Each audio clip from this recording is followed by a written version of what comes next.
A continuación, el doctor Sebastián Marín Ramírez expondrá el tema Sistema General de Pensiones, la difícil tarea de acceder a una pensión de invalidez en Colombia. El doctor Marín es abogado egresado de la Universidad de Medellín, especialista en Derecho Laboral y Seguridad Social, con estudios de posgrado en Seguridad Social y Salud en el Trabajo. Se desempeña como litigante en materia de seguridad social, especialmente en pensiones y derecho laboral. Es fundador de la sociedad Safe Employment, SAS, en donde se dedica al litigio en temas laborales y de pensiones. Cuenta con especial experiencia en trabajadores con fuero de salud, riesgos laborales y medicina laboral. Es además docente universitario y fundador de Legal Lab Médicos Abogados. Cordial saludo. Muchas gracias, Asmeas, por esta invitación tan especial en este congreso.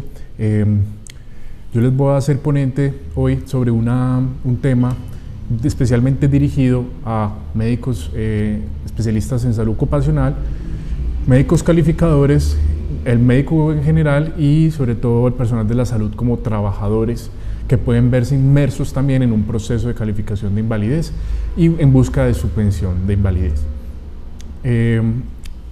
La difícil tarea de acceder a una pensión de invalidez en Colombia.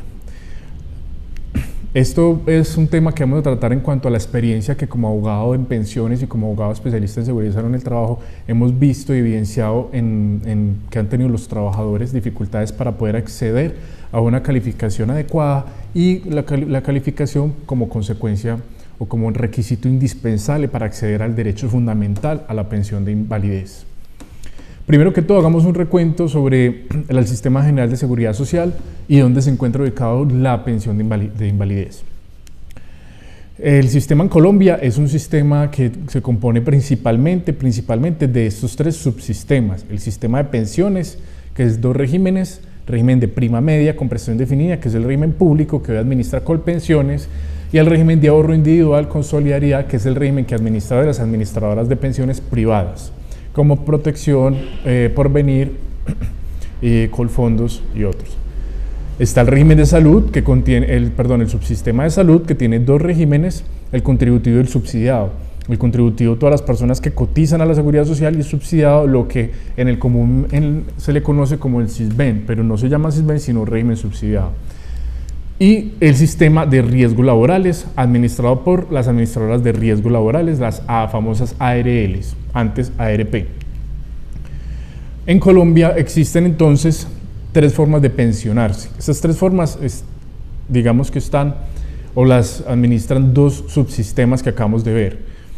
Tenemos la pensión de invalidez, la pensión de vejez, la pensión de invalidez y la pensión de sobrevivencia. Estas tres las reconoce el sistema de fondos de pensiones y estas dos últimas las reconoce el subsistema de riesgos laborales, la pensión de invalidez y la pensión de sobrevivencia. La reconoce el sistema de riesgo laboral, es decir, las ARL. ¿De qué dependerá eso? Si el origen de la contingencia es un origen común o un origen laboral. Recordemos que el sistema de seguridad social está hecho para procurar proteger a las personas durante las contingencias que tienen en su vida. Por ejemplo, quedarse inválido, el fallecimiento de una persona que suministraba económicamente el hogar o la vejez. Esos riesgos entonces pueden ser de dos tipos: de origen común, que es por ejemplo por accidente o enfermedades adquiridas por fuera del lugar de trabajo. Esto lo reconoce el subsistema de pensiones, y tenemos de origen laboral, que son las que se ocurren en el lugar de trabajo, accidentes y enfermedades que ocurren en el lugar de trabajo o pues en funciones laborales.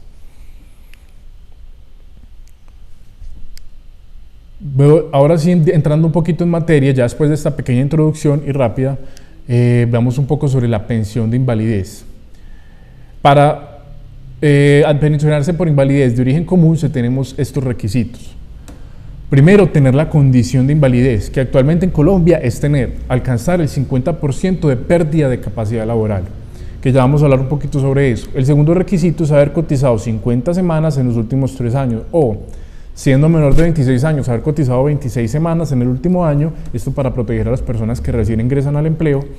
y teniendo el 75% de las semanas para la vejez, se exigen 25 semanas en los últimos 3 años. Esto para garantizar que las personas que han sido fieles al sistema y han cotizado durante un buen tiempo no pierdan por de pronto un periodo de desempleo, no pierdan la posibilidad de pensionarse por invalidez. Ahora la pensión de invalidez de origen laboral son 2 requisitos. Tener lo mismo, tener la condición de invalidez, es decir, 50% de pérdida de capacidad laboral y que esa invalidez sea de origen laboral, es decir, que ocurra, como dijimos ahorita, por un accidente o una enfermedad de origen profesional. El monto de la pensión dependerá si es de origen común o si es de origen laboral. Si es de origen común, empieza entre el 45 y el 75% de lo que cotizaba, del promedio de lo que cotizaba, y si es de origen laboral podrá ser entre el 60 y el 75% con posibilidad de sumar un 15% adicional si esa persona está tan mal que requiere de alguien que lo cuide. Entonces mire que la diferencia económica entre uno y otro es sustancial para una persona y por eso hay una lucha constante por conseguir que las enfermedades sean de origen laboral. La condición de invalidez entonces, como el primer requisito que vimos en ambos subsistemas, el primero es tener la condición de invalidez, es decir, 50% de pérdida de capacidad laboral. Esto se hace mediante una calificación de la pérdida de capacidad laboral, que se define a través del Manual Único para la Calificación de la Pérdida de Capacidad Laboral y Ocupacional, que actualmente en Colombia es el Decreto 1507 del 2014. Este manual se compone de 2 títulos y es el que utilizan principalmente los médicos calificadores y todo el personal de las juntas de calificación médica. 2 títulos. El primer título es las deficiencias, que el mismo decreto no lo define como la alteración de las funciones fisiológicas en la estructura corporal de una persona. Puede consistir en una pérdida o defecto, anomalía o cualquier otra desviación significativa respecto de la norma estadísticamente establecida. O sea, una enfermedad que le altera a uno de manera fisiológica en la estructura corporal. Y el segundo título, lo rol laboral, rol ocupacional y otros. Este primero vale 50%, este otro vale 50%, entre los dos suman el porcentaje máximo que es el 100%. Ahora sí, ya después de esta introducción veamos las dificultades que tienen hoy en día los trabajadores para acceder a una pensión de invalidez. La primera, demoras en el proceso de calificación de invalidez. El proceso es más o menos de la siguiente manera. Empieza la EPS, el Fondo de Pensiones o la ARL, si el trabajador o alguna otra persona no está conforme con dicho dictamen, podrá impugnarlo y pasará a conocerlo la Junta Regional. Igualmente, si sigue habiendo alguien que no esté conforme, podrá impugnarlo y pasará nuevamente a la Junta Nacional de Calificación.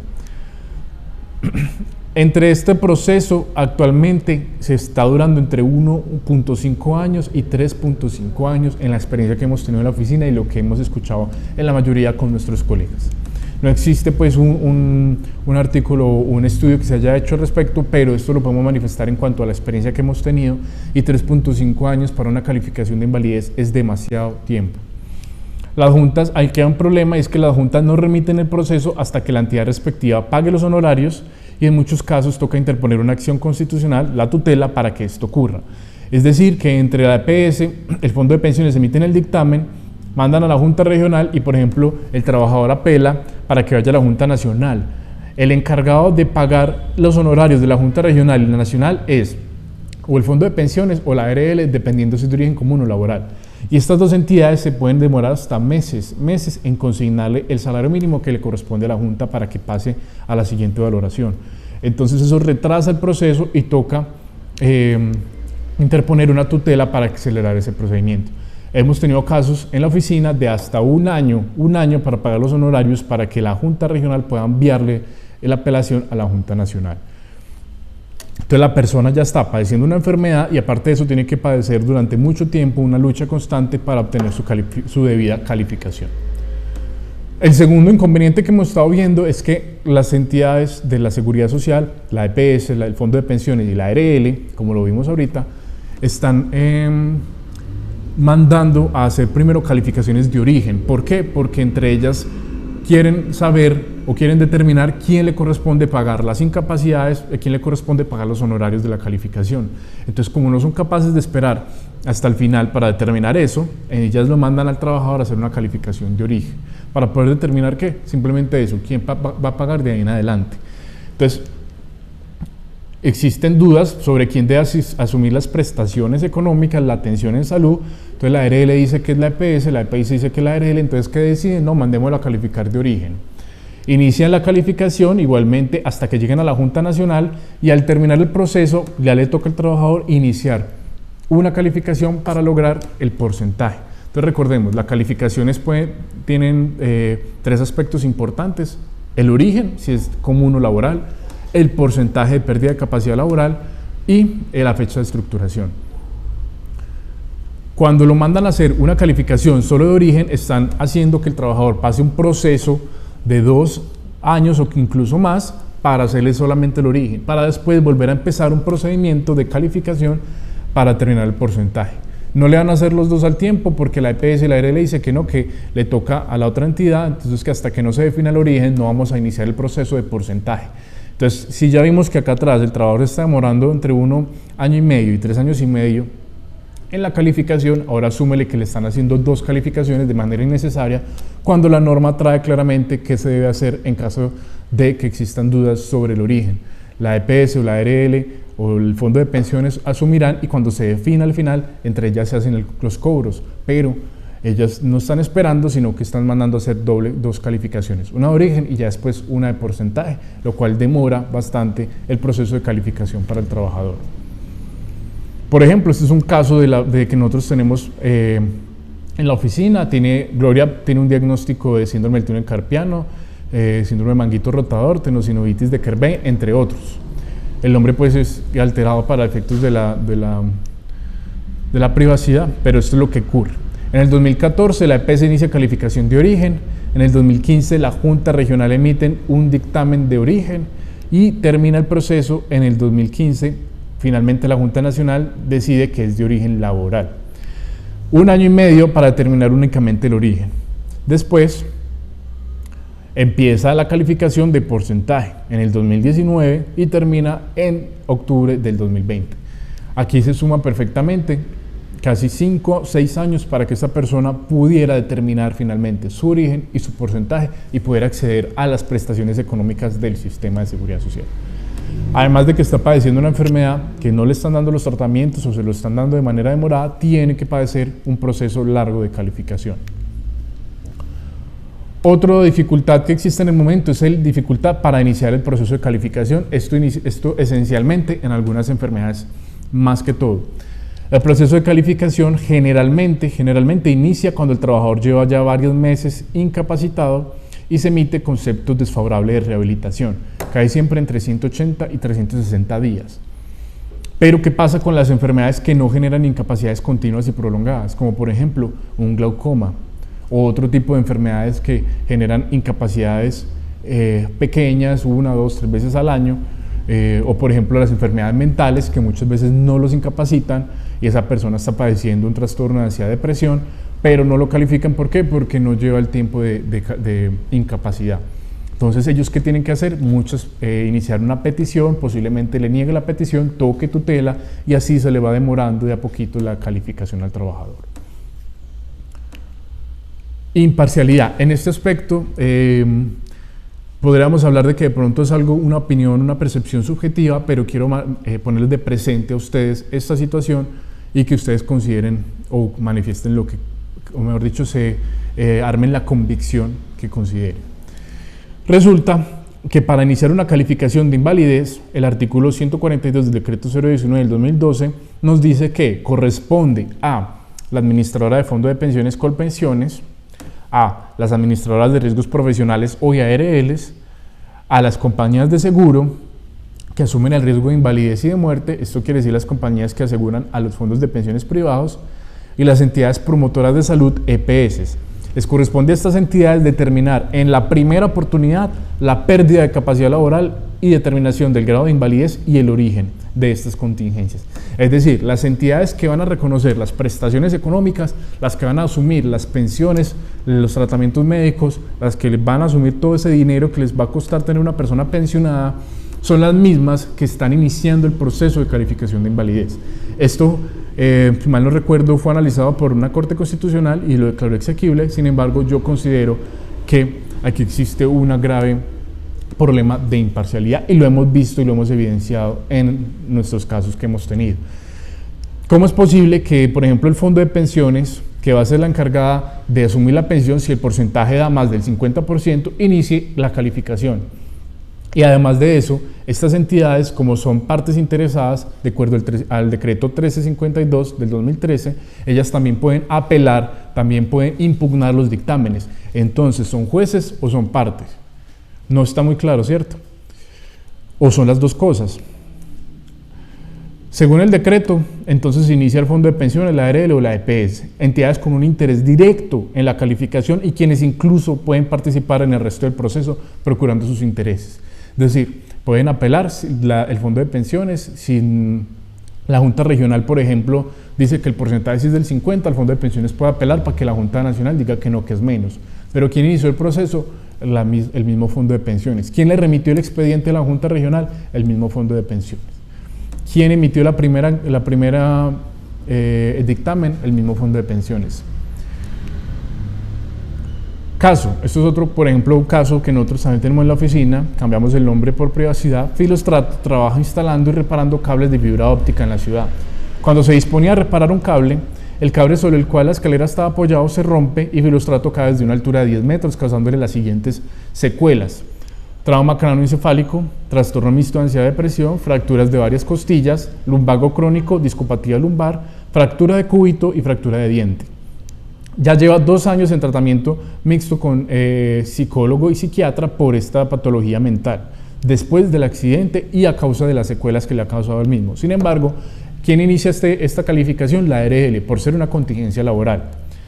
La ARL califica entonces en primera oportunidad, solo teniendo en cuenta las tres fracturas, ignorando el trauma cráneoencefálico, el trastorno y el lumbago, aduciendo que son de origen común porque no existe diagnóstico. Por ejemplo, en el trauma, que no existe un diagnóstico claro de médico, de neurólogo; en el trastorno mixto, que supuestamente es de origen común, al igual que el lumbago.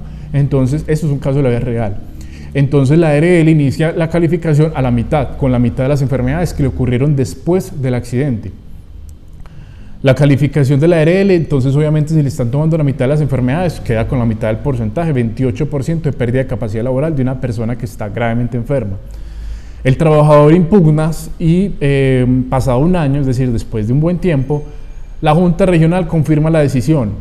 En la impugnación que la llevamos al trabajador, le pusimos de presente a la Junta que habían faltado diagnósticos y la Junta nos responde que se abstiene de calificar las demás, afirmando que solo se puede pronunciar frente a las que se califica en primera oportunidad y no puede agregar enfermedades nuevas a la calificación que emite la Junta Regional porque se vulneraría el debido proceso de la ARL. Entonces prima el debido proceso de la ARL, que en su autonomía decidió excluir enfermedades a propósito, pero no procuramos el derecho fundamental al trabajador a una calificación integral, a una pensión de invalidez y acceder al sistema de seguridad social. Entonces, esto es un problema muy serio que hemos estado viendo y que me parece a mí que ya ustedes dirán si acá hay parcialidad o no.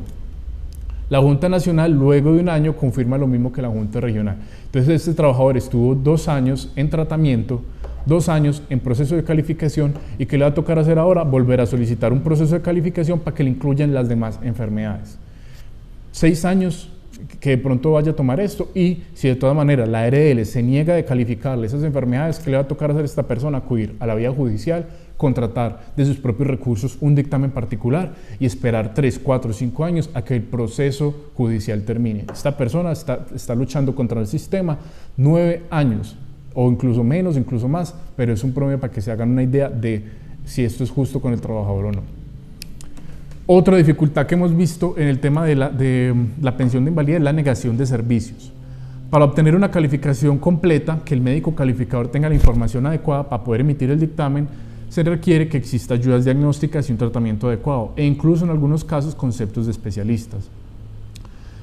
Le pueden negar la EPS o la ARL, le pueden estar negando o dilatando ayudas diagnósticas, tratamientos, citas con especialistas, entre otros, para postergar el proceso de calificación.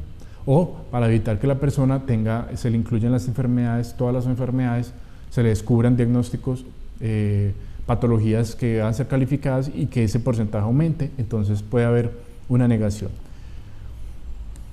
Desconocimiento por todos los actores del sistema de seguridad social. Esta es otra de las dificultades que existe al momento de obtener una calificación de invalidez. Para obtener una calificación integral se requiere que existan desconocimiento. Bueno, aquí de pronto me faltó adecuar esta parte, pero ya lo vamos a ver al final. Entonces, el desconocimiento de los actores del sistema. Sexto, no se están calificando las enfermedades laborales. Para el trabajador en Colombia es particularmente difícil lograr que la enfermedad que padezca sea reconocida como laboral. Según cifras de FASECOLDA del año 2020, solo el 10% de los eventos reconocidos como laborales fueron enfermedades, el 90% fueron accidentes. Entonces, en el año 2020, según FASECOLDA, los accidentes fueron 450.000 y el número de enfermedades 50.000, para una relación 90-10%. Entonces, la pregunta es, ¿no se está enfermando la gente en el trabajo o es que no se está calificando la enfermedad laboral? Veamos, para determinar el origen laboral, si la enfermedad está en la tabla de calificación de enfermedades laborales, el decreto 1477, el trabajador la tiene un poquito más fácil. Debe demostrar que tuvo el oficio o el factor de riesgo que establece la tabla. Por ejemplo, mecanografía, secretariado y la enfermedad que dice la tabla, entonces síndrome de túnel carpiano. Como está en la tabla, el oficio y la enfermedad es más fácil para el trabajador, se la reconoce. Pero si la enfermedad o el oficio no está en la tabla, deberá demostrar una relación de causalidad entre el factor de riesgo al que estuvo expuesto y la enfermedad. En ambos casos, mire que debe demostrar una exposición a un factor de riesgo, en ambos casos. Entonces, el artículo 3 de la misma tabla nos dice que para determinar la relación causa-efecto se deberá identificar la presencia de un factor de riesgo en el sitio de trabajo al que estuvo expuesto el trabajador de acuerdo con las condiciones de tiempo, modo, lugar, teniendo en cuenta criterios de medición, concentración e intensidad. Es decir, el trabajador, que es el único interesado en demostrar que su enfermedad laboral, debe tener mediciones de concentración e intensidad del factor de riesgo al que estuvo expuesto. Dificultades entonces para poder acceder a eso. Primero, desconocimiento del trabajador y de los actores del sistema de seguridad social en que la enfermedad puede ser de origen laboral. Por ejemplo, a una persona por síndrome del túnel carpiano, el médico general no pregunta por su oficio, lo atiende la EPS inicialmente, no pregunta por su oficio, sino que manda las liberaciones o manda el tratamiento que requiere, pero no indaga más allá. El trabajador, por desconocimiento, porque el trabajador tampoco es médico, tampoco sabe salud ocupacional, nunca piensa que su enfermedad pueda ser laboral y esa enfermedad queda ahí, atendida por la EPS sin que sea reconocida como enfermedad laboral. Eso es un ejemplo. Segundo, imposibilidad de acceder a la información de la exposición ocupacional, por ejemplo, porque el empleador ya no existe, no lo permite o altera las circunstancias. Como vimos ahorita en la diapositiva anterior, el trabajador tiene que demostrar que estuvo expuesto y contar con las mediciones indicadas. La norma le exige al empleador tener esas mediciones, pero el empleador estará interesado en que esa enfermedad sea reconocida laboralmente, incluyendo que eso le puede tener repercusiones económicas. El empleador ya no existe, la empresa, la planta donde trabajó el trabajador ya no existe cuando le están calificando. La enfermedad tiene una característica, es que se desarrolla con los años. Después de los años la empresa cambia mucho. El empleador no lo permite o lo permite de manera alterada o subjetiva. Contrata a una persona que haga las mediciones alterando o que le favorezca. Puede pasar, no estoy diciendo que sea todos los casos, pero es una situación que se le dificulta al trabajador. Y que hemos solicitado mediciones, estudios de puesto de trabajo y los empleadores lo niegan, que porque nosotros o el trabajador no es quien debe decirle eso. Entonces nos toca acudir a la vía judicial para que el juez ordene eso y el juez lo ordenará, dependerá de cada caso. Otra circunstancia, carencia de los recursos por parte del trabajador para realizar las mediciones o el análisis de puesto de trabajo. Quienes tienen los recursos son los fondos de pensiones, el empleador o la ARL, y no el trabajador, y aún así el que tiene la carga de demostrar que su enfermedad laboral es el trabajador, quien debe contratar al ingeniero para que haga las mediciones ambientales o el fisioterapeuta para que haga las mediciones ergonómicas, etcétera, y eso le cuesta al trabajador, y aparte que tiene que pedir permiso al empleador para que le deje hacer las mediciones. He visto también timidez del personal médico especialista en emitir conceptos de origen o de rehabilitación. Es un requisito legal emitir a los 120, 150 días un concepto de rehabilitación, sea favorable o desfavorable. Hemos visto especialistas que le dicen al trabajador que ellos no van a hacer eso. Entonces toca, la EPS tomará medidas en el asunto, ordenará a otro médico hacerlo, o no sé qué pasará, pero hemos visto que el personal médico de pronto es tímido en emitir ese tipo de conceptos, o decir, por ejemplo, si el médico especialista oncólogo sabe que hay un químico específico que genera ese cáncer específico y sabemos que el oficio del trabajador tiene relación con ese químico, el médico especialista puede generar la duda en sus conceptos, en su tratamiento. Algunos lo hacen, otros no, generan como esa timidez o ese miedo a que de pronto se puedan ver inmersos en un proceso o alguna situación. Ellos tienen autonomía médica y si ellos lo consideran pueden poner esos conceptos en sus historias o consultas. Y desconocimiento de los jueces en temas de salud ocupacional. Los jueces, también he visto mucha timidez de los jueces en aceptar dictámenes particulares, entonces le toca, el juez cree más en la Junta Regional, en la Junta Nacional, y obviamente con razones, pues se supone que son los expertos que existen a nivel nacional y que tienen sus calificaciones para sus cualidades para estar en esas juntas, pero aún así, como hemos visto, hay casos en los que el trabajador tiene situaciones especiales que las juntas no conocen, la junta no va a hacer una expansión del lugar de trabajo, la junta no va a escuchar a testigos, entonces el juez es el que le corresponde tomar una decisión final, y el juez hemos visto que no conocen mucho de los riesgos, los peligros a los que se enfrenta un trabajador en los distintos oficios y en las consecuencias que eso puede generar, es decir, falta capacitación en temas de salud ocupacional a los jueces. Otra dificultad es la que me gusta llamar David versus Goliat, en el que el trabajador, esto ya es como a modo de conclusión, el trabajador debe iniciar un proceso en contra de todo un sistema de seguridad social cuyas entidades cuentan con un músculo financiero, político y de talento humano para hacer las valoraciones, mientras que el trabajador cuenta con su humilde salario o su salario recortado por las incapacidades para poder iniciar todo este proceso, para hacer tutelas, peticiones, mediciones, iniciar un proceso judicial incluso contra todo un sistema que tiene sus médicos, que tiene todo su personal administrativo, financiero, médico y de salud para poder no reconocer la pensión o evitar que se reconozca, porque igual pues hay que decirlo, ellos están defendiendo un interés legítimo, ellos tienen un negocio, ellos tienen que procurar que su negocio funcione, pero el trabajador está solo contra todo el sistema, contra unas personas que sí tienen la capacidad económica. Bueno, por último, el papel de los jueces en los procesos de calificación, como mencioné ahorita, los jueces están mostrando poco conocimiento en este tema, sobre todo los jueces de tutela, que no son jueces laborales, puede ser un juez penal, civil, administrativo. Hemos puesto de conocimiento, por ejemplo, el caso que mencionamos ahorita de Filostrato, de que el trabajador le estaban vulnerando el debido proceso porque no le incluían todas las enfermedades, y lo que dijo el juez de tutela es que con la apelación la Junta Nacional y Regional deberá decidir eso. Y la Junta Nacional y Regional, como vimos, decidió que no iba a incluir esas enfermedades porque quien debe incluirlas es la ARL en la calificación inicial. Entonces el trabajador quedó atrapado en esta situación. Y los jueces laborales deben iniciar o capacitarse en el tema de salud ocupacional y valoración de la capacidad laboral para poder emitir decisiones acertadas y no vivir bajo la convicción de que las juntas o no se equivocan o de que no hay parcialidad, no hay imparcialidad, etc. A modo de conclusión, quisiera leer o dejarles aquí para su lectura este fragmento de un texto que llama Los cánceres profesionales, una plaga social ignorada con demasiada frecuencia. Yo considero que el texto fácilmente puede ser leído sin necesidad de la palabra cáncer, sino enfermedad profesional, una plaga social ignorada con demasiada frecuencia. No es que el trabajador no se esté enfermando, sino que no se están calificando, no existen las herramientas adecuadas para que el trabajador pueda lograr que su enfermedad sea reconocida como laboral.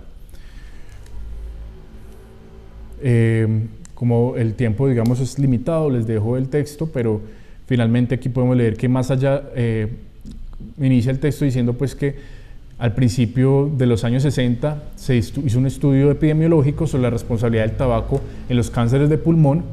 Esto pues que fue una explicación que tenía una ventaja política, ya que era más fácil para los políticos, para el gobierno, para el sistema de salud decir que la responsabilidad caía netamente en el individuo. Sin embargo, según los estudios que han venido, se piensa con mayor detenimiento, vemos que el aumento de números de cánceres se produce al mismo tiempo que el desarrollo industrial, por la exposición a diferentes químicos. A la industria cambia y el sistema va cambiando, y con la industrialización se ha venido descubriendo cada vez más relación entre ciertos tipos de cánceres y la exposición al trabajador. Lo mismo podríamos decir a nivel ocupacional. Los oficios van cambiando, las labores de los trabajadores van cambiando con la tecnología, con esta cuarta revolución industrial, y nuevas enfermedades van apareciendo que se tienen que empezar a calificar como laboral. Más allá de la disputa sobre porcentajes, los cánceres de origen profesional son una realidad que ya nadie puede negar, o mejor dicho, la enfermedad profesional. Muchas gracias.